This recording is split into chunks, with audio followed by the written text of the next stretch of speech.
오늘 우리에게 주신 하나님의 말씀은 레위기입니다. 레위기 1장 1절 2절 7장 37절 38절입니다. 레위기 1장 1절 2절 7장 37절 38절 말씀입니다. 이 하나님의 계시의 말씀을 우리 한번 한 목소리로 합독하도록 하겠습니다. 먼저 레위기 1장입니다. 여호와께서 회막에서 모세를 부르시고 그에게 말씀하여 이르시되 이스라엘 자손에게 말하여 이르라. 너희 중에 누구든지 여호와께 예물을 드리려거든 가축 중에서 소나 양으로 예물을 드릴지니라. 아멘. 7장입니다. 7장 함께 읽겠습니다. 이는 번제와 소제와 속죄제와 속건제와 위임식과 화목제의 규례라. 여호와께서 시내 광야에서 이스라엘 자손에게 그 예물을 여호와께 드리라 명령하신 날에 시내산에서 이같이 모세에게 명령하셨더라. 아멘. 잠깐 기도하겠습니다. 하나님, 이 시간 주님의 귀한 말씀이 선포됩니다. 주님, 전하는 자와 듣는 자 모두가 주의 음성 앞에 겸손히 엎드리는 시간 되게 하옵시고 주의 음성만이 우리들 마음 가운데 남는 시간 되게 하옵소서. 예수 그리스도의 이름으로 기도하옵나이다. 아멘. 반갑습니다. 할렐루야. 그래요. 아까 목사님께서 휴가에 복귀하셨다는 광고 제가 집어넣으라고 했어요. 예. 애들이 안 챙기거든요. 그래서 제 광고는 제가 챙깁니다. 넣었는데 광고를 하면 애들이 좋아할 줄 알았는데 생각보다 분위기가 싸늘하고 냉랭해서 내가 잘못 온 게 아닌가 싶은 생각이 좀 들고 있는데 그래, 여러분들 표현하지 않지만 마음으로 반가워하고 있다고 믿겠습니다. 네. 아니냐? 분위기가 이래. 그래요. 지난 휴가를 마치고 정민심 육사님께서 이렇게 복귀를 하셨습니다. 휴가 중에 뭐 이런저런 일들이 많이 있었는데 나의 휴가에 대한 이야기가 궁금하신 분들은 저희 인스타나 페북을 참조하시면 좋을 것 같고요. 맨 먹는 사진밖에 없어요. 예. 먹는 사진밖에 없으니까 이번에 휴가의 테마는 만두로드였어요. 만두로드. 그래갖고 내가 김치만두 되게 좋아하거든요. 그래서 전국의 김치만두 맛집을 찾아서 방방곡곡을 쑤시고 다녔습니다. 한 절반쯤 지나니까 막 물려가지고 야 만두 못 먹겠더라. 너무 만두를 많이 먹어갖고 나중에는 막 질렸는데 아무튼간에 여기저기 만두 많이 먹고 다녔습니다. 찐 만두 맛집은 한 군데 정도 찾은 것 같아요. 그런데 충청 경기도에 있는 만두 맛집인데 언제 기회가 되면 우리 청년들이 한번 먹으러 가면 좋겠네요. 만두 먹으러 경기도 갑시다. 네. 혹시 맛집이 궁금하시거나 문의사항이 있으신 청년분들은 신방을 신청해 주시고요. 저와 함께 식사하면서 제가 모든 정보들을 오픈해 드리겠습니다. 목사님과 함께 도란도란 담소를 나누면서 정보를 빼가시면 될 것 같습니다. 바야흐로 여름입니다. 그죠? 저는 여름에 휴가 일찍 가는 거 좋아해요. 왜냐면은 사람들 많은 거 싫거든요. 우리 젊고 어린 청년들일수록 사람 많은데 좋아하죠? 그렇죠. 북적북적거리고 막 사람들 막 왁자왁짓걸거리고 샤깔샤깔하고 그런 거 되게 좋아하죠. 근데 이제 나이를 먹어갈수록 점점 이제 그런 게 싫어져. 그래서 내가 놀러 갈 때는 사람이 없으면 좋겠고, 내가 가는 곳은 나만이 아는 장소이면 좋겠고, 내가 가는 맛집은 사람들 많이 모르는 나만의 찐 맛집이면 좋겠고 그런 마음들이 있습니다. 그래서 바야흐로 여름이지만 저는 휴가를 일찍 떠나왔습니다. 다녀왔고요. 작년에 이맘쯤 갔어요. 예. 혹시 오해하는 청년도 있을지 모르겠는데 목사님 휴가 일찍 가세요. 막 그런 청년들 혹시 성도님들 많이 계신데 늘 이때 갑니다. 아니면 8월 늦게 가거나 둘 중에 하나예요. 여러분 사계절 중에서 여러분들은 어느 계절 제일 좋아해요? 봄, 여름, 가을, 겨울. 우리나라는 사계절이 뚜렷한 나라라고 하죠. 그런데 사계절 중에서 여러분들은 봄, 여름, 가을, 겨울 중에서 어느 계절 제일 좋아합니까? 여름이나 제일 좋다. 손 들어볼까요? 없어요? 겨울이 제일 좋다. 오, 겨울이 왜 있네? 봄이 제일 좋다. 봄하고 가을이 제일 많겠지. 가을이 제일 좋다. 그렇지. 회색 분자들이 생각보다 많이 있네요. 그 사계절 중에서 내가 제일 좋아하는 계절이 있으면 제일 싫어하는 계절도 있겠죠. 그렇죠. 좋아하는 계절이 있으면 싫어하는 계절이 있기 마련이에요. 겨울을 좋아하는 청년은 당연히 여름이 싫겠고 여름을 좋아하는 청년은 당연히 겨울이 싫겠죠. 우리 사계절을 봐도 내가 좋아하는 계절과 싫어하는 계절이 있습니다. 그렇죠?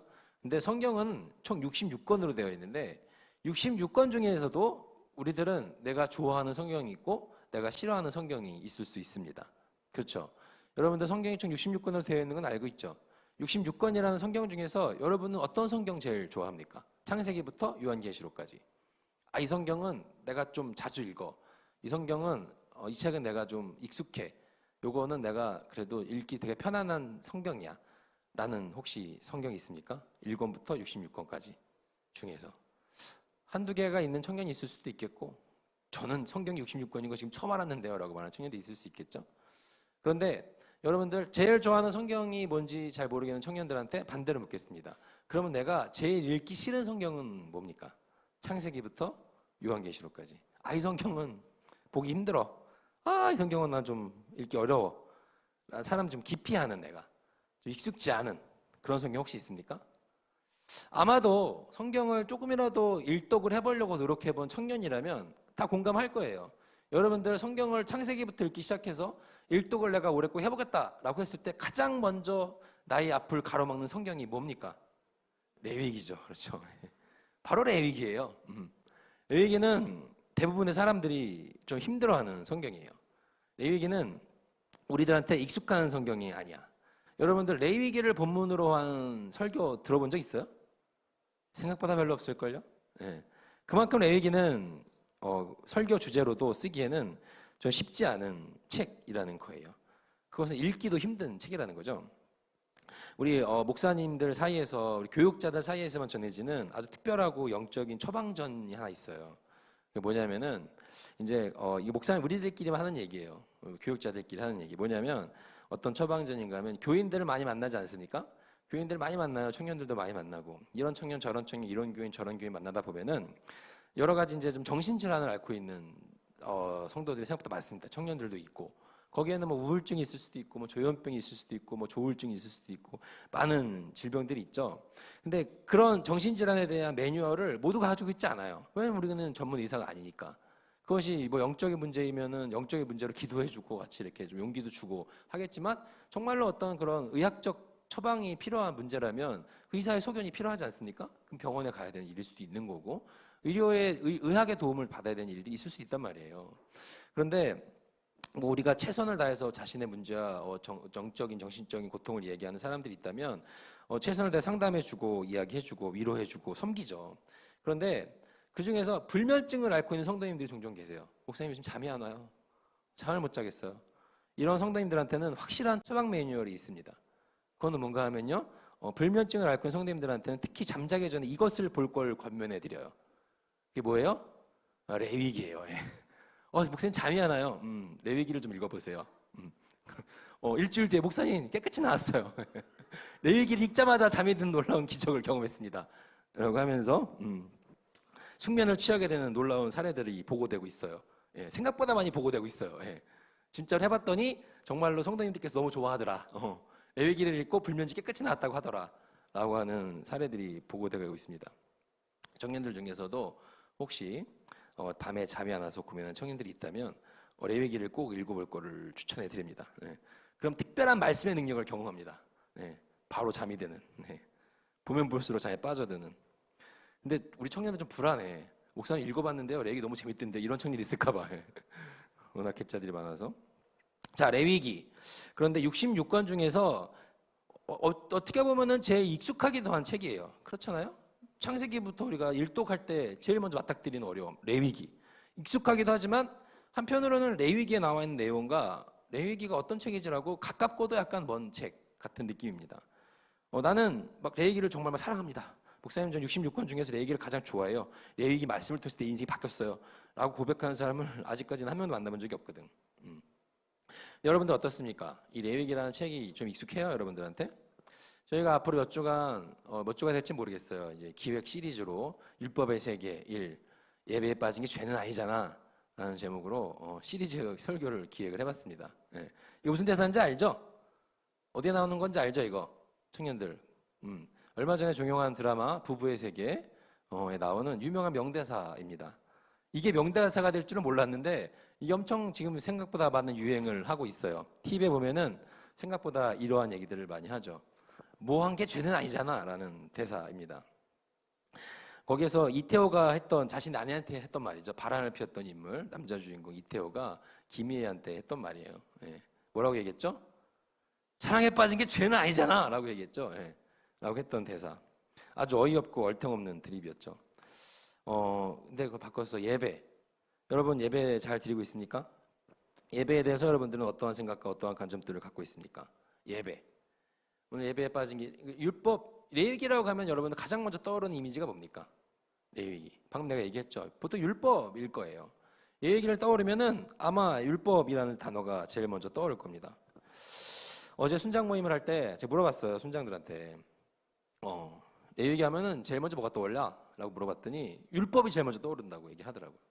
그리고 어떤 얘기를 하면은 그런 아주 한 순장이 아주 의미 있는 얘기를 했어요. 뭐라고 했냐면은 레위기 하면은 약간 구시대적이고 과거에 얽매여 있는 유산이라는 생각이 든대요. 아주 의미 있는 얘기죠. 그렇죠. 레위기라고 하면은 뭔가 되게 고리타분 얘기인 것 같고, 뭔가 되게 옛날 얘기인 것 같고, 좀 그 율법 얘기, 규례와 막 율례에 관한 얘기들 왠지 갑갑하고, 지금이랑은 상관없는 얘기인 것 같은 느낌. 아주 의미 있는 얘기입니다.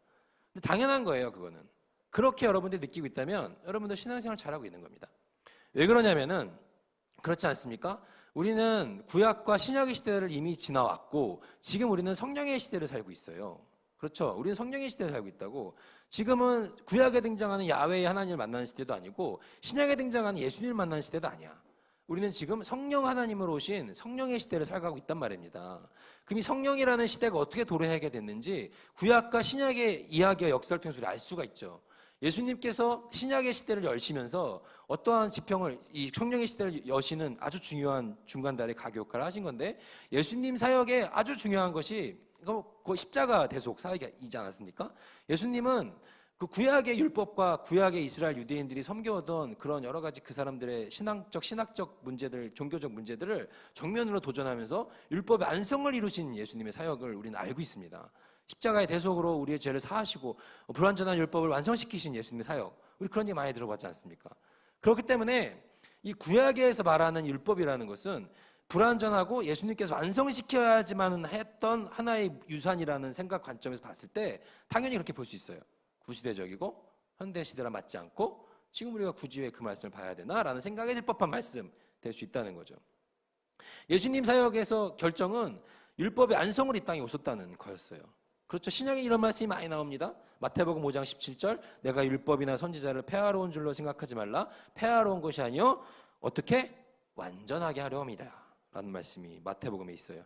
로마서 3장 28절 이런 말씀이 있어요. 그러므로 사람의 의롭다 하심을 얻은 것은 율법의 행위에 있지 않고 믿음으로 되는 줄 우리가 인정하노라. 율법으로 되는 게 아니다. 믿음으로 되는 거다. 로마서 10장 4절 아주 멋있는 말씀이죠. 그리스도는 모든 믿는 자에게 의를 이루기 위하여 율법의 마침이 되시니라. 율법이 마침이 되셨다 예수님께서. 완성시키셨다. 요한복음 13장 30절 어떻게 그 율법이 완성되고 완성되고 마침이 됐는가? 요한복음 13장 34절 새 계명을 너에게 주노니 예수님께서 하신 말씀이에요. 새 계명을 너에게 주노니 서로 사랑하라. 내가 너희를 사랑한 것 같이 너희도 서로 이게 새 계명이라고 말씀하고 있어요. 마지막 로마서 13장 8절에서 10절 말씀 피차 사랑의 빛 외에는 아무 빛도 지지 말라. 남을 사랑하는 자는 율법을 다 이루었느니라. 간음하지 말라. 살인하지 말라. 도둑질하지 말라. 탐내지 말라는 것 이외에 한국과 그 외에 다른 계명이 있을지라도 내 이웃을 내 자신과 같이 사랑하라 하신 그 말씀 가운데 다 들었느니라.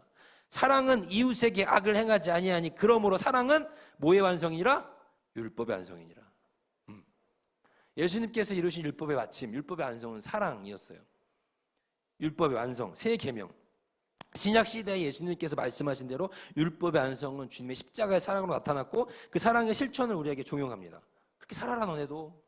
내가 너를 사랑하고 같이 너 서로 사랑해라. 사랑의 율법으로 살아가는 시대, 율법의 정신은 사랑의 근간이 되어야 함을 세대한테 얘기하고 있어요. 그렇기 때문에 레위기는 구시대적 산물. 레위기. 완전 고리타분해. 꼰대 같아 레위기 읽는 사람들. 라는 마음으로 볼 수 있죠. 그래서 얘기를 보면 졸리고 실제 내용도 그래. 졸리고 따분하고 눈에 들어오지도 않고 머리에 들어오지도 않고 성경으로 인식하기 이게 많이 이상한 이미지로 레위기를 보게 됩니다. 근데 사실 여러분들 이 구약과 신약을 이해함에 있어서 굉장히 중요한 책이에요. 레위기는. 고리타분한 구시대적 산물이라는 거 충분히 그럴 수 있고 이해할 수 있고 아주 중요한 관점이지만 그렇지만 레위기는 상당히 중요한 책입니다. 왜 그래요? 예수님 얘기 방금 했죠. 예수님 얘기.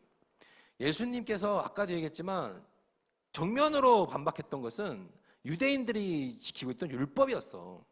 요즘에 목요일마다 우리 나실 애들이 청년들이 모여갖고 이상한 짓을 하고 있어요. 지들끼리 뭐 성경 공부한다고. 무슨 지들끼리 성경 공부를 해. 성경 잘 알지도 못하면서. 그러니까 자기들 잘 모르니까 저를 불렀어요. 그래갖고 목요일마다 가끔씩 이제 저를 불러갖고 거의 불법 과외죠. 예. 공식적이지 않은 사교육. 공식적이지 않은. 내가 이거 정민식이 아우성 외에 근데 뭐 하겠다고 하니까 불러 가서 이제 성경 공부 좀 해주고 그랬거든. 그때 내가 이제 그 사복음서를 읽는다 그래갖고 사복음서 개관에 대해서 설명을 해줬는데 사복음서 뭐예요? 마태? 마가? 누가? 요한. 이 정도는 알아야 돼요, 청년들. 알았죠? 네. 사복음서가 뭐지라고 지금 머릿속에 생각하고 있는 청년들 회개하시기 바랍니다. 자, 사복음서 중에서 우리가 이걸 크게 두 개로 나눠요. 뭐로 나누죠? 공관복음과 사자복음으로 나눕니다. 공관복음이 뭐예요? 마태? 마가? 눈빛들이 지금 안드로메다로 가고 있는데 자, 중요한 건 뭐냐면은 사복음서 중에서 제일 먼저 쓰여진 복음서가 마가복음이라 그러는데 마가복음을 중심으로 마태복음과 누가복음이 쓰여졌다고 합니다. 예, 자세한 얘기는 성경 공부할 때 알려줄게요. 근데 마태는 마태의 관점으로 마가복음을 자기가 해석해서 새로 쓴 거고 누가는 누가의 자기의 신학적 관점으로 마가복음을 참조해서 새롭게 또 복음서 쓴 거예요. 근데 마태복음과 누가복음이 갖고 있는 독자가 분명했어. 이 책은 누가 읽으면 좋겠다. 마태복음을 새로 쓰면서 내가 마태복음 복음서를 마가복음을 보니까 약간 빠진 내용도 있고 내가 마가가 기억 못한 내용도 있는 것 같으니까 내가 이런 거 첨삭해갖고 이런 거 좀 다시 써가지고 이 책을 누구들이 이 사람들이 보면 좋겠다라고 쓴 게 마태복음이에요. 근데 그 이 사람들이 누구예요? 유대인들. 마태복음은 유대인들 향해 쓰여진 복음서야. 그래서 구약에 관한 인용이 많아. 율법에 대한 얘기들이 많이 나와. 율법에는 이러이러하게 얘기했는데 예수님께서 이렇게 말씀하셨다. 율법에 보면은 너희가 이렇게 간음하지 말라고 얘기했는데 나는 이렇게 말한다. 라는 말씀들이 마태복음 많이 나옵니다. 유대인들이 보고 그들이 평생을 믿고 살아왔던 중요하게 생각했던 율법의 가치를 완성시켜주고 싶다. 예수님께서 그걸 완성시키신 분이시다라는 의미로 율법의 완성자, 율법의 마침표, 바로 예수님이 그런 의미야. 너희들이 중요하게 생각하는 이 구약의 율법, 그것을 완성시키신 분이 예수님이야. 라는 의미로 마태복음을 썼단 말이에요. 이게 중요해요. 그 말은 뭐냐면 율법이 이스라엘 신앙의 근간이었다는 거야. 율법. 구약하면 율법이에요. 율법하면 뭐예요? 레위기잖아. 율법할 때 가장 중요하게 생각하는 인물이 누구예요? 모세라고. 율법은 모세. 그 모세가 쓴 성경이 뭐예요? 모세오경. 모세오경 뭐예요? 지금 다들 힘들어하는 것 같은데 좀만 참어. 할 수 있다. 모세오경 뭐예요? 창세기, 출애굽기, 레위기, 민수기, 신명기, 그 5개. 이게 모세오경이라고 합니다. 가장 중요한 인물 모세. 이 모세오경 중에서 레위기가 가장 중간에 위치해요. 창세기, 출애굽기, 미안해요. 네. 레위기 가장 중간에. 손가락을 쓰니까 이상해지네. 그만큼 레위기는 율법, 모세오경의 핵심이었어. 이거 모세오경을 하나의 묶음으로 보는 경향들이 많습니다. 관점들이. 가장 가운데 위치했던 복음에 가까운 그들의 근간, 신앙의 근간. 그래서 레위기에 대한 새로운 이해는 예수 그리스도의 오심과 삶과 죽음신 부활의 의미, 예수님의 생애와 우리들과의 상관관계, 오늘날 우리들이 그리스도를 믿음으로써 누리는 구원의 참된 의미와 가치, 귀중성 등등등 이 폭을 훨씬 넓고 깊게 만들어주는 책입니다. 레위기가 중요해.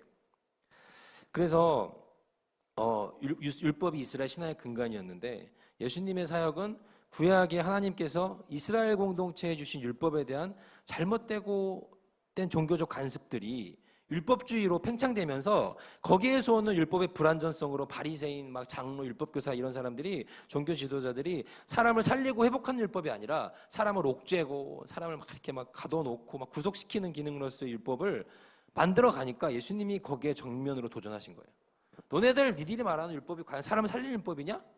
응? 니네 안식일 날 구덩이에 사람이 빠졌으면 구할 거야, 안 구할 거야? 율법으로 구하면 안 되거든. 그런 얘기를 하시는 거야.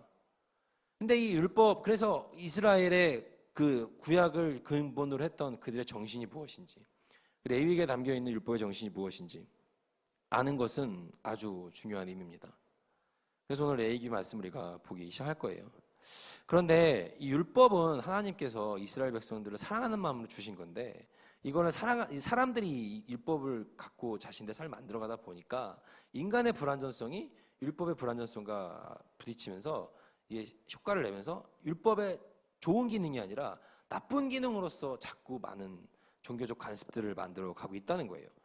이런 종교적 폐단이 과거에만 존재했습니까? 예수님께서 사역하는 그 시절에만 있었어요? 아니에요. 지금 우리 시대에도 많아요. 그렇지 않아요, 여러분? 몇몇 보수적인 교단은 주일날, 너 그런 거 경험 안 해봤어요? 일요일날 내가 아침에 이제 교회 가러 나오는데, 주일 교회 가는 날이다. 라고서는 이쁜 옷 입고 나가야지. 짧은 치마 입고 나왔어. 보수적인 부모님께서 뭐라 그래요? 얘 집에 어디 가? 어디 가는 거야? 교회 가는 거야. 너 교회 가는 복장 이게 뭐야? 뭐 어때서 이쁘잖아. 딴 거 해봐. 이런 거 경험해 본 적 없어요? 예배 드리러 오는데, 저 어렸을 때 그런 적이 있었어. 수련회를 갔는데, 이제 여름 수련회 갔는데, 중학교 때, 이제 중등 회장이었거든요. 그러니까 이제 예배 인도를 해야 되는데, 개회 예배 인도를. 근데 수련회잖아. 거기 막 계곡 같은데 막, 여름에 또 얼마나 더워요. 그래갖고, 샌들 신고 그냥 가서 섰어. 그랬더니 막 뭐라 하는 거야. 예배 인도자가 맨발로 나서 어떡하냐고. 그냥 양말 신고 와! 그래갖고, 양말 신고 예배 인도하고. 그랬던 적이 있었어요? 요즘에도 이런 일 많이 있지 않아요? 내가 듣기로는 어떤 보수적인 교회에서는 주일날 그 돈도 못 쓰게 한대요. 그런 거 처음 들어봐요? 그 교회는 주일날 돈을 쓰면 안 돼요. 안 된대. 그래서 주일날 택시나 버스를 탈 수가 없어요. 교회 한번 늦으면 난리 나는 거죠. 예. 근데 비단 이게 우리나라에만 벌어지는 일이에요?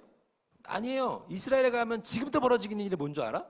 이스라엘에 가면요.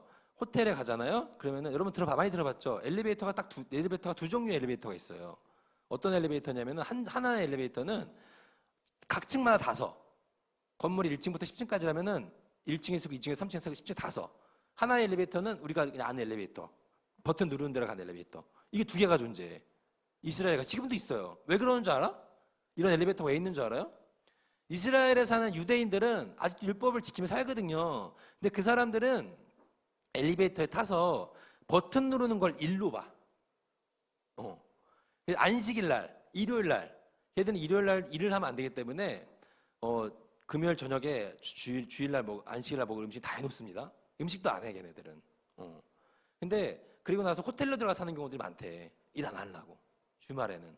주말 안식일 날 호텔에 가서 살았는데 엘리베이터를 딱 탔어. 내가 10층에 가야 돼. 근데 이거 버튼을 누르는 게 뭐라고? 일이라고. 이거를 하면 된다 안 된다? 안 된다고. 그러니까는 층마다 다 서. 근데 지들도 바쁜 일이 있을 거 아니에요. 그러면은 우리들이 탄 엘리베이터를 타요. 이렇게 타고 나서 버튼을 누르지 않아. 가만히 서 있어. 그리고 누가 타잖아요. 눌러달라고 부탁해. 1층 눌러주세요. 자기는 절대 손가락 움직이지 않습니다. 지금도 실제 벌어진 일이에요. 이스라엘에 가면. 그만큼 이 종교의 율법의 굴레에 맺혀 산다고요. 유대인들은 안식일을 거룩히 지키기 위해서 아무 일도 하면 안 돼. 어떤 일도 하면 안 되는 거야. 엘리베이터에서 버튼 누르는 것조차도 일로 여겨. 그렇게 살고 있습니다. 절대 버튼을 누르지 않습니다. 이 율법의 불완전성이죠. 인간을 옥죄는 아이러니고 모순입니다. 저는 이제 실화인데 제가 이제 한 10년 정도 넘은 것 같아요. 그 시절에 이제 사역하던 교회에서 그 전도사로 있을 때였습니다. 근데 이제 내가 전도사로 있었는데 그 이제 청년 찬양팀 세션하는 자매 중에 하나가 이제 GTS 기독교 방송국에 세션 팀이 있는 자매가 하나 있었어. 근데 이 자매가 이제 내가 솔로고 맨날 이제 교회에서 결혼시키려 정미식 전도사 결혼시켜야 됩니다. 맨날 목사님이 오해할 때마다 광고하고 그랬거든. 그래서 담임 목사님 오해할 때마다 권사님 혼내키고 막 그랬어. 권사님들 뭐 하는 거야? 예? 목소리 까랑까랑하신 분. 지금 교회에 장가 못 간 전도사가 둘이나 있는데 권사님들 빨리 장가 보내세요! 막 그래가지고 정미식 전도사님 저 소개팅 시켜드릴게요. 저는 막 그랬었거든. 근데 이제 그 말을 듣던 여자 청년 하나가 전사님 제가 소개팅 시켜드릴게요. 그런 거예요. 소개팅 좋아. 누구야? 예, 얘기 좀 해줘봐. 그랬더니 기독교 방송에서 나오고 있는 찬양 사역자래. 한 보래. 봤어. 그때 당시에 찬양원정대 고고싱이라고 혹시 들어봤어요? 모르죠? 당연히 모르겠지. 찬양원정대 고고싱이라고 CTS에서 예능처럼 야심차게 만든 프로젝트 방송이 하나 있었어요. 그래서 뭐 하는 거냐면은 그 교회를 찾아가가지고 교회에서 막 찬양 집회해주고 교회 소개해주고 뭐 그런 예능같이 막 이렇게 하는 그런 방송이 있었습니다. 거기에 찬양 사역자라는 여자 자매래. 화면 봤어. 오, 괜찮은데? 내 스타일이야. 좋았어. 전에 자매님 소개팅 할게요. 라고 이제 만났어요? 만났는데 홍대에서 만났어요. 홍대에 있는 카페에서 만났는데 화면에서 볼 때보다 진짜로 한 3배는 더 이쁜 거야. 오, 드디어 하나님께서 나에게 그 수많은 오역의 세월을 거쳐서 나에게 이런 자매를 만나게 해주시는 날이 왔구나. 만났어요. 막 이제 막 죽어있던 연애 세포들이 막 살아나면서 이제 소개팅을 해서 그 자매를 교제를 시작을 했죠. 행복했어요. 한 3주 동안은. 네. 그랬는데 어느 날이 자매가 갑자기 이제 주일날 나는 전도사에게 사역을 해야 되지 않습니까? 교회를 갔다가 이제 그날 만나서 밥을 먹는데 갑자기 진지하게 할 얘기가 있다는 거야. 3주밖에 안 됐는데 뭐지? 뭐 헤어지자는 건가? 긴장을 했지. 그런데 이 자매가 뭐라 그러냐면은 전도사님 저희 앞으로 주일날은 만나지 마요 그러는 거야. 뭔 소리야 이게? 왜요? 그랬더니 주일날은 우리 하나님께 온전히 드리는 날이니까 우리 이렇게 연애하는 건 옳지 않은 것 같아요. 나한테 그런 얘기를 하는 거예요? 실제로 있었던 일이에요? 어떻게 생각하세요 여러분들? 이 자매 만나야 돼요 말아야 돼요? 뭐지 뭔 소리지 진심. 근데 처음에 농담인가? 근데 되게 진지해 표정이. 그래갖고서는 막 이제 설득을 했지. 근데 설득이 안 되더라고. 싸웠어 그래서 결국엔 그것 때문에. 첫 번째 위기였죠. 결국엔 헤어졌어요. 네. 그것 때문에 헤어진 건 아니지만. 근데 그때 나는 많은 생각을 하게 하더라고요. 야 이렇게 생각하면서 하는 사람도 있구나. 청년들 중에도 그런 생각하고 있는 청년들 있어요? 여기에도? 주일날은 나는 남자친구 만나지 말아야지. 주일날은 여자친구 만나지 마. 뭐 남자친구 여자친구 있어야지 뭐 알지 이거를. 연애 좀 해라 니네 좀. 정말 공감이 하나도 안 되네. 연애 좀 하세요. 예? 그러니까는 근데 그렇게 생각하는 청년이 있더라고. 지금 2020년에도. 야 이건 참 모르겠다 나는. 참 저런 신앙을 갖고 사는 사람들이 있구나. 이게 그러니까는 안식일을 거룩히 지켜라. 안식일 주일날 아무것도 하면 되지 않는 이 구약에서부터 흘러왔던 율법에 대한 잘못된 폐해들이 지금까지 이어지고 있는 거예요. 율법을 잘못 이해하고 잘못 적용한 인간의 불완전성에 남겨놓은 율법의 아이러니, 모순이죠. 이 레위기는 그런 의미에서 이 레위기의 첫 시작, 율법, 구약에서 말하는 율법이 어떤 정신으로 시작을 하고 있는가 라는 관점에서 봤을 때 우리가 오늘 이 레위기의 의미는 중요합니다. 율법의 핵심과 정수의 첫 시작을 알리는 말씀. 그 첫 번째 단락에서 레위기는 뭘 얘기를 하고 있냐면은 레위기의 시작에서 가장 먼저 언급하고 있는 것은 바로 제사예요. 제사. 너희들 나한테 제사 드릴 때 이렇게 지내라 라고 5가지 제사에 대해서 이야기하고 있습니다. 그게 오늘 우리가 1장부터 7장까지 나와 있는 말씀이야. 1장 1절 2절과 7장 38절이 거기와 관련된 말씀이라는 거예요. 이 5가지의 제사를 말하지만 이 제사가 결국 현대적인 의미로 왔을 때는 예배가 되는 겁니다. 우리가 지금 드리고 있는 이 예배의 출발점이 바로 이 레위기 1장이라는 겁니다. 이때부터 드리던 제사의 율법, 이것이 발전되어져서 지금의 우리 예배 형태까지 흘러온 거예요. 우리가 지금 드리는 예배가 레위기 그 시작점에서 어떤 정신으로 시작이 출발됐는가를 아는 것은 중요하죠. 이 예배의 시작에 앞서 우리가 눈여겨봐야 될 것은 뭐냐면 레위기 1장 1절이에요. 한번 읽어볼까요? 레위기 1장 1절 말씀 띄워주실래요? 윤성실? 레위기 1장 1절 말씀 1장 1절에 한번 읽어봅시다. 자, 시작. 여호와께서 회막에서 모세를 부르시고 그에게 말씀하여 이르시되. 여호와께서 모세를 부르신 거로 시작이 됩니다. 어디로? 회막으로. 이 레위기의 본래 이름은 레위기는 이제 그 번역 과정에서 헬라어가 영어로 번역되고 영어가 이제 한글 문화권으로 넘으면서 이제 한문의 영향을 받은 제목이에요. 레위기는. 근데 레위기의 본래 히브리어 이름은 뭐냐면은 와이크라라고 해요. 와이크라. 와이크라는 무슨 뜻인가 하면은 그가 부르셨다라는 뜻이에요. 그가 부르셨다. 레위기는 구약의 정수 핵심이고 가장 중요한 부분을 차지하고 있는 율법서인데 레위기에서 말하는 이 제사가 지금 우리가 드리는 예배까지 흘러 들어온 그 출발점이고 아주 중요한 핵심이라는 거예요. 근데 이 예배의 제사의 시작을 처음 알리는 부분에서 하나님께서 하시는 말씀은 뭐냐면은 부르셨다는 거야. 나와라. 회막으로 모세를 부르셨다는 겁니다. 제가 한 2주 전에 새벽기도 설교할 때도 얘기했지만 예배의 시작은 하나님께서 우리를 부르셨다는 것을 인정하는 데서부터 시작되는 거예요. 하나님께서 나를 부르셨다. 여러분 이 자리에 여러분 발걸음으로 나왔습니까? 내 발걸음 나왔지. 근데 과연 나의 의지만으로 나왔습니까? 그렇지 않아요.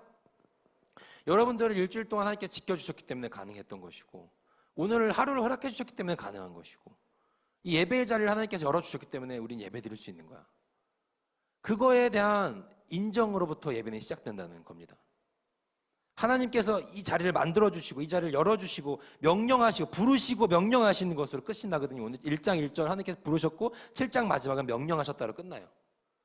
하나님께서 부르시고 명령하시는 것이 그 예배의 가장 중요한 의미라는 거예요. 제사의 시작과 끝은 하나님의 전적인 주권에 의해서만 가능하다는 겁니다. 하나님께서 이 제사의 문을 열어주셨기 때문에 가능, 이렇게 해라라고 말씀해 주셨기 때문에 구약시대 사람들도 그렇게 제사를 드릴 수 있었던 거거든. 그것은 지금의 의미와도 비슷해. 우리 예배의 의미도 똑같다는 거야. 하나님께서 부르셨다. 이것만 갖고도 우리는 많은 얘기를 할 수가 있어요. 제사의 시작과 끝은 하나님의 전적인 주권에 의해서만 가능한 것입니다. 예배의 시작과 끝, 안식일의 시작과 끝, 우리 인생의 시작과 끝, 이와 같아요. 다르지 않습니다.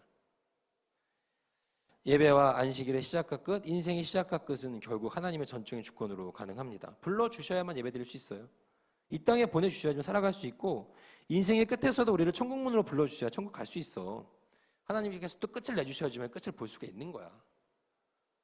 안식일의 중심, 예배가 있습니다.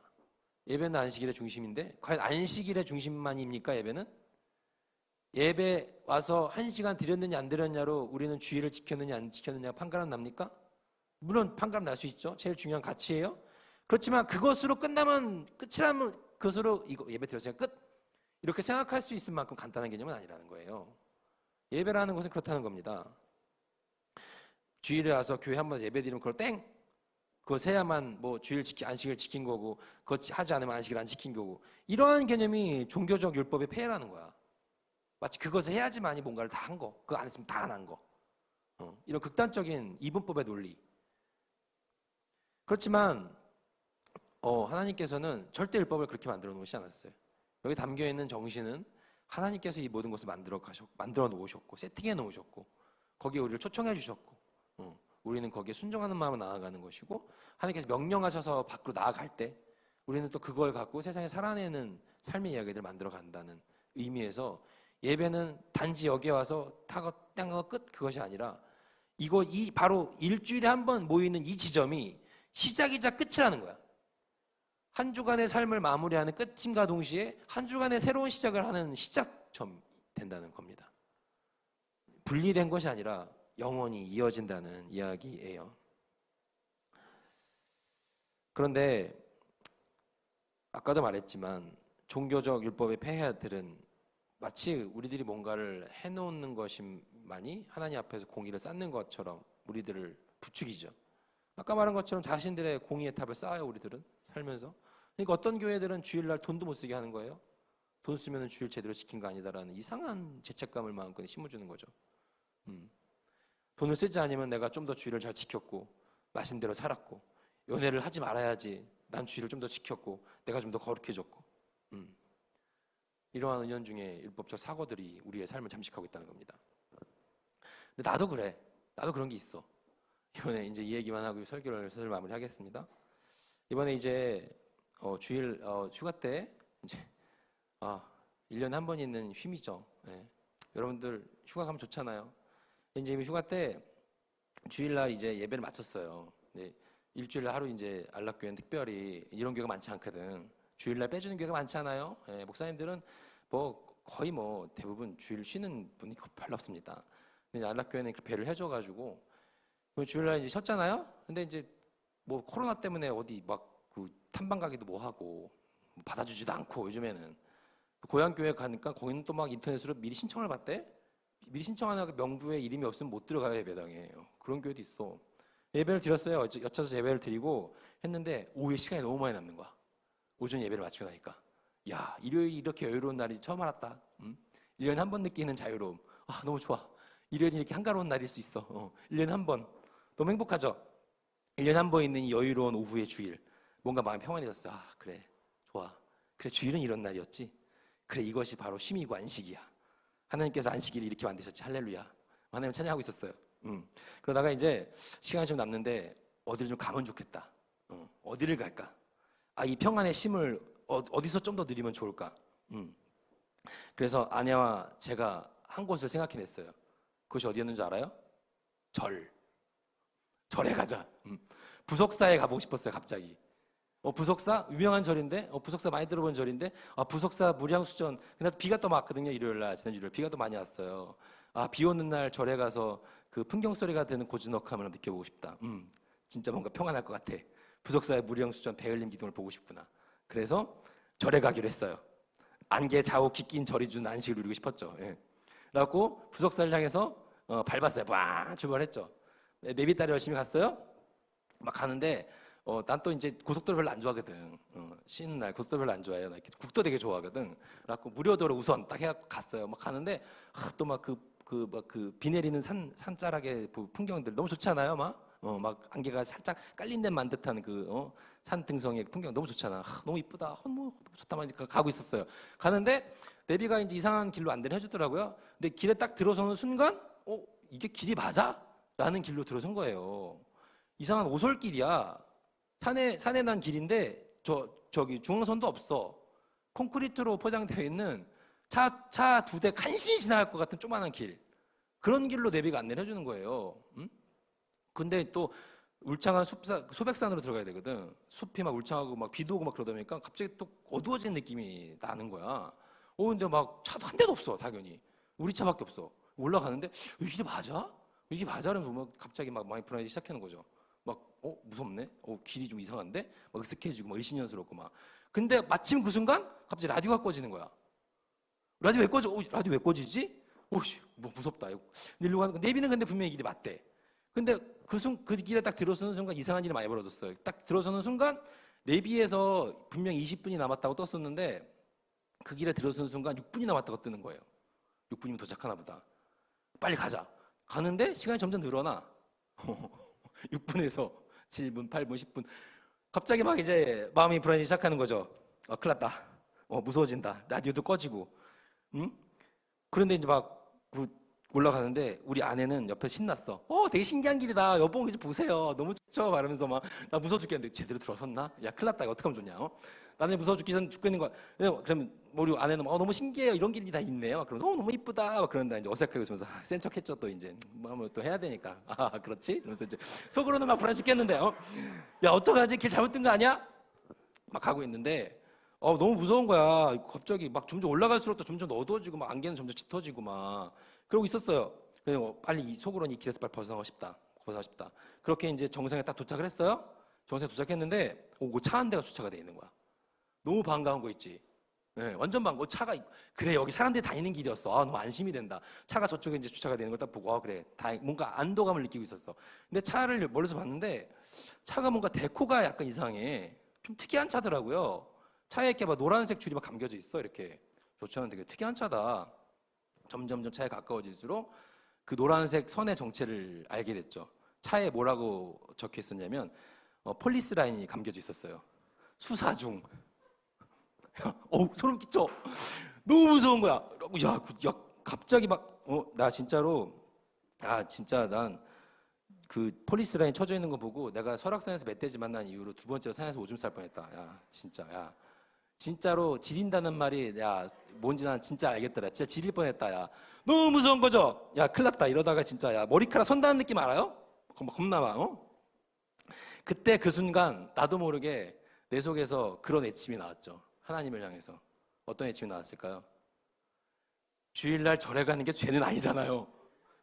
라고 내가 하나님한테 하나님 주일날 절에 가는 게 죄는 아니잖아요. 라고 말을 하고 있더라고요. 마치 이태호처럼. 그래서 이제 잘 도착했어요. 막 어떻게 우여곡절 끝에 막 빨리 내려와가지고 막 차 펑크 날 뻔하고 막 여러 가지 일들이 있었어. 갑자기 막 하여튼 이상한 일이 많았거든. 도착을 했어. 그래가지고 이제 우리 청년들이 예배 단톡방에다가 영상도 올려주고, 나 이제 봤죠? 꼭 소리 키고 들으셔야 돼요. 거기 우리 안에 음성 지원이 있습니다.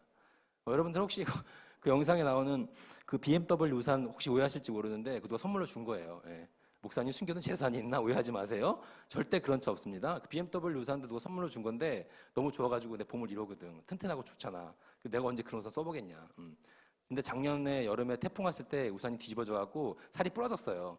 아까워가지고 안 버리고 저기 본드 붙였어. 그리고 쓰고 다니는 거야. 오해하지 마시고. 그렇게 이제 하여튼간 우여곡절 끝에 이제 절에 도착을 했습니다. 근데 이제 그런 생각을 내가 한 거죠. 그 순간에.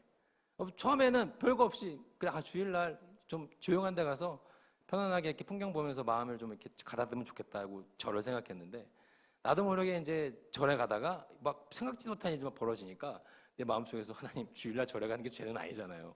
라는 고백을 하고 있더라는 거죠. 네. 이제 나도 모르게 그런 상황이 벌어지니까 율법적 사고에 갇히게 되는 거예요. 처음에는 뭐 그거 괜찮은 거지. 뭐 내가 가서 뭐 성불을 할 것도 아니고 108배 할 것도 아닌데. 가서 그냥 풍경 보고 우리나라 최고 유네스코 한국 문화 유네스코 배울림 기둥 보고 오고 싶어서 가는 건데. 괜찮겠지 하고 갔는데 그런 상황이 벌어지니까 나도 모르게 내 안에 율법적 사고로 나를 정죄하고 있었다는 거죠. 그냥 어쩔 수 없어요. 이런 거에 갇혀 사는 거예요, 우리는. 인간의 한계입니다. 그렇지만 오늘 레위기에서 말씀하는 정신은 뭐냐면 그런 것들보다 제일 중요한 거는 이 모든 것을 주관하시고 이 모든 것을 이끌어 계신 분은 하나님께서 하신다는 거예요. 그거를 인정하라는 거예요. 인간이 뭔가를 만들어가고 인간이 모든 거에 대한 어떤 것들에 대한 기준을 세우는 것이 아니라 그냥 우리는 하나님께서 주시고 하나님께서 허락하신 것들에 대해서 감사한 마음으로 나아가는 것. 순종하는 마음으로 나아가는 것. 예배도 그렇고 제사도 그렇고 율법에 있는 어떠한 이야기들도 마찬가지라는 거예요.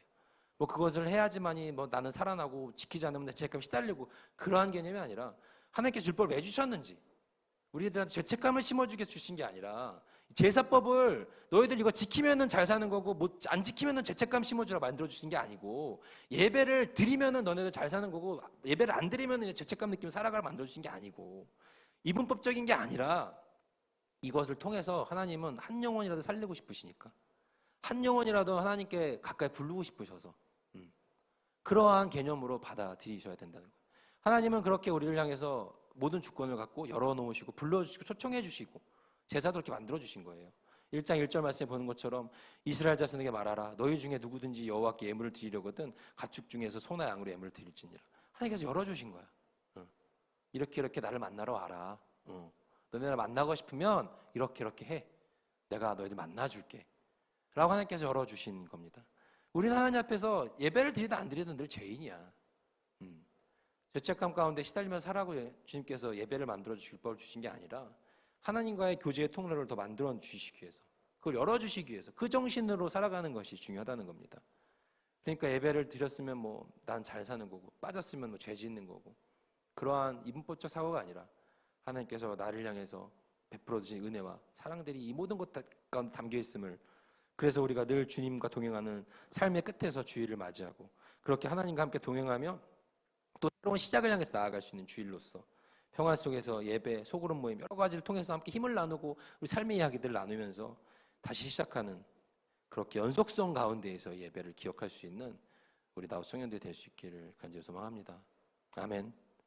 그것이 예배의 의미고 예배 속에서 그러한 참 평안과 참 안식을 누릴 수 있는 나우 청년들 단순한 의미의 예배가 아닌 삶의 예배에 푹 빠져서 살아갈 수 있는 청년의 삶이 되기를 소망합니다. 기도하겠습니다. 하나님 감사합니다. 주님께서는 우리의 회복을 위하여서 우리를 사랑하시는 마음으로 예배의 통로를 열어주셨고 율법을 허락하셨습니다. 그렇지만 하나님 우리 인간의 연약함과 인간의 불완전성이 그것을 왜곡하기 시작했고 우리 율법적 사고가 하나님과의 통로를 가로막는 일이 많이 있었습니다. 하나님 저희들 율법의 마침 되시는 그리스도의 사랑으로 그런 것들 가운데 참 자유함을 얻게 하여 주시옵시고 주님께서 만들어 놓으신 모든 것들이 우리를 사랑하신 하나님의 계획이심을 고백하며 나아갈 수 있는 그것에 감사하며 나아갈 수 있는 청년의 삶이 되게 하여 주옵소서. 예수 그리스도의 이름으로 기도하옵나이다. 아멘. 우리 함께 찬양합시다.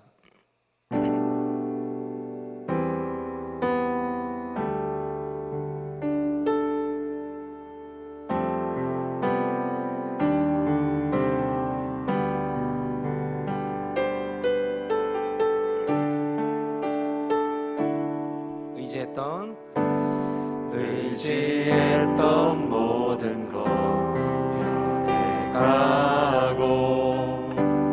억울한 마음은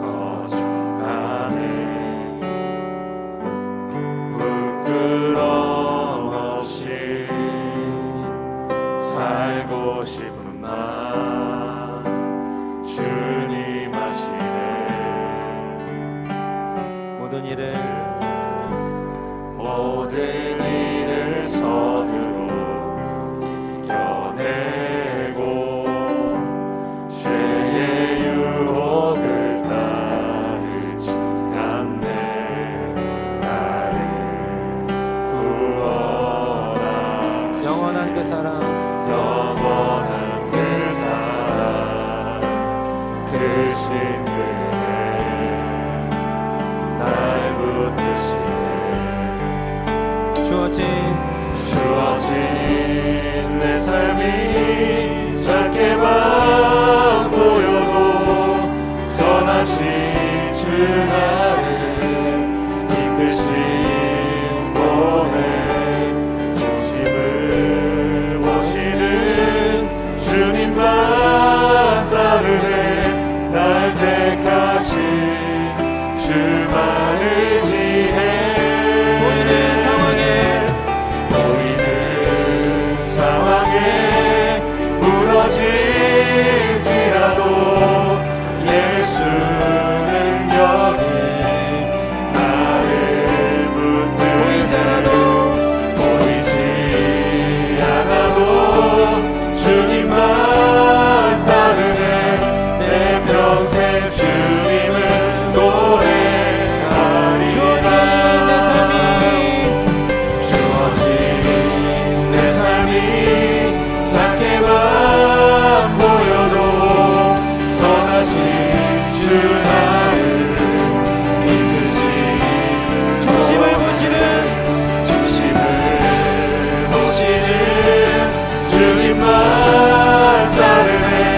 날 택하신 주만을 지혜. 보이는 상황에 무너질지라도 예수는 여기 나를 붙드네. 보이지 않아도 주님만 따르네. 내 평생 주님을 노래하리라. 주어진 내 삶이 작게만 보여도 선하신 주 나를 이끄신 중심을 보시는 주님만 따르네. 날 택하신 주만을 지혜. 보이는 상황에 무너질지라도 예수는 여기 나를 붙드네. 보이지 않아도 주님만 따르네. 내 평생 주님을 노래하리라. 예배합니다. 찬양합니다. 주님만 날 다스리소서.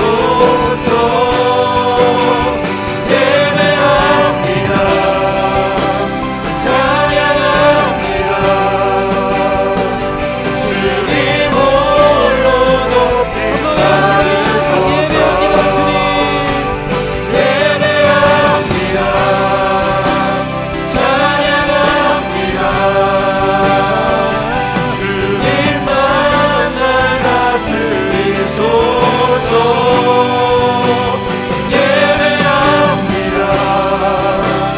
찬양합니다. 주님 홀로 높이 받으소서.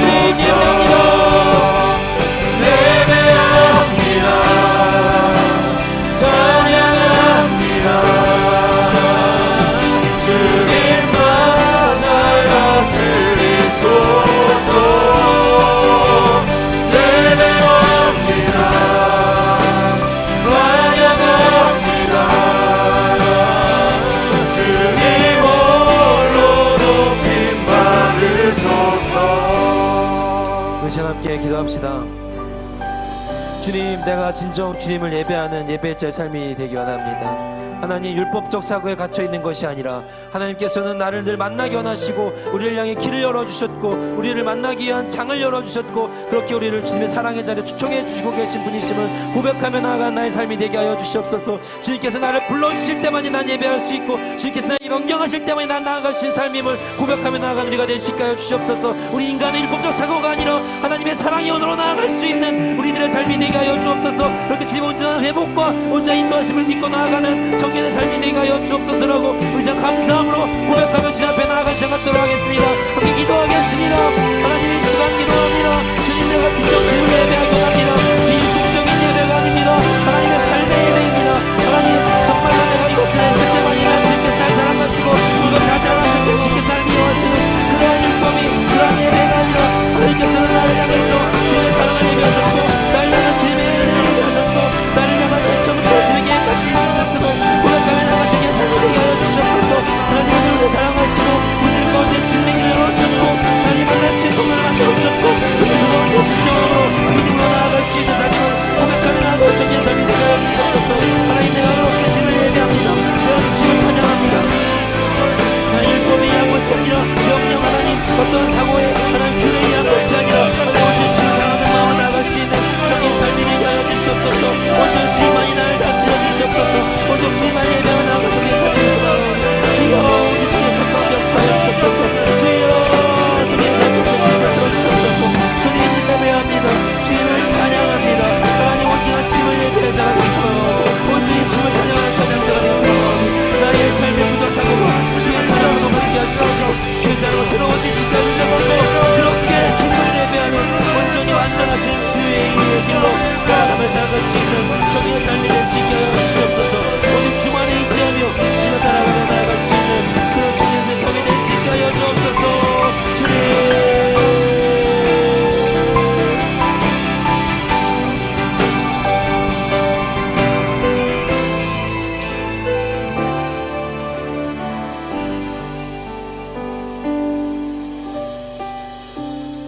주님 주님께서는 모세를 회막으로 부르셨습니다. 하나님께서 모세에게 명령하셨습니다. 그것은 이것을 지켜야만 너희들이 의인이 될 수 있다는 이분법적 율법적 기준이 아닌 하나님의 전적인 주권이어자 전적인 주님의 사랑이었음을 이 시간 고백하며 나아갑니다. 하나님 우리를 주님의 사랑의 문으로 불러주시고 주님을 예배할 수 있는 은혜의 자리로 우리를 이 시간 인도하여 주셨음을 고백하며 나아갑니다. 그렇지만 주님 우리들 마음 가운데 사탄은 늘 말합니다. 그 정도밖에 되지 않는 너의 삶이 과연 그리스도인이라 할 수 있느냐, 예배조차 제대로 드리고 있지 않은 너의 삶이 과연 하나님 보시기에 의로우냐, 그 정도밖에 되지 않는 너의 의지가 과연 하나님께 나아갈 수 있는 기준이 될 수 있겠느냐. 늘 그런 정죄의 말과 늘 그런 아픔의 말로 우리들의 마음을 찌릅니다. 그렇지만 주님 이 시간 저희들 단호하게 거부합니다. 그러한 음성들을 주 예수 그리스도의 이름으로 단호하게 거부하며 나아갑니다. 오직 주님께서만이 우리들 위하여서 모든 것을 예배하셨고 주의 사랑에 붙들린 자로 난 나아갈 수 있음을 고백하며 나아갑니다. 하나님 주 예수 그리스도로 명하노니 내 마음에 일어난 정죄함과 죄책감들은 사라질지어다. 사단의 음성들은 모두 물러갈지어다. 이 시간 우리들은 주님께서 나를 예배하셨고 나를 계획하셨고 주님께서 모든 것을 열어주셨을 때만이 예배드릴 수 있는 존재임을, 그러한 순종할 수밖에 없는 연약한 존재임을 고백하며 나아가오니 하나님 저희들의 예배를 받아주시옵시고 우리들이 이 순간에만 예배자가 되는 것이 아니라 삶으로 드리는 예배자가 될 수 있게 하여 주시옵소서. 그러한 청년의 삶이 되게 하여 주옵소서.